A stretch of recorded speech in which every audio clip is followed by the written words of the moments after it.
السلام عليكم. عندي الحمص بقى ليا من الحريره اللي شاركتها معكم البارح.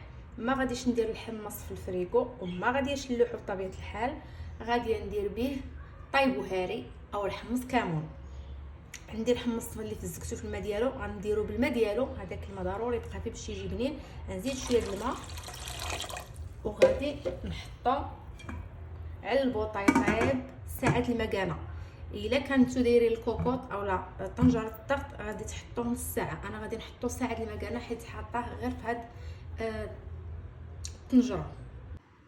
انا شعلت على الحمص ديالي، غادي نخلي العافيه متوسطه وغادي نسد عليه، ما غندير لا ملحه لا حتى حاجه، غادي يطيب غير في هذاك الماء حتى يقرب يطيب، عاد غنلوح عليه الملحه. هنا الحمص ديالنا طلق هذاك الماء ديالو، شوف راه ولا الماء غير واحد شويه صافي، شرب هذاك الماء هو طاب. هانتوما هانتو بالكم هنا بلا ما نقيسها، ها هي فين تقشرات. غنزيد نوريكم شي وحده صافي. هنا الحمص ديالي هو واجد، هنا الحمص ديالنا ها هو وجد، شوفوا كي جا رائع. هنا راه شويه د الهريسه اولا السودانيه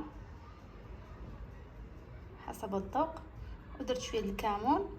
وبصحه والراحه جربوا الحمص كامون اولا طيبوا هاري بهذه الطريقه، تيقوني ما غتندموش، طريقه غزاله وتيجي غزال.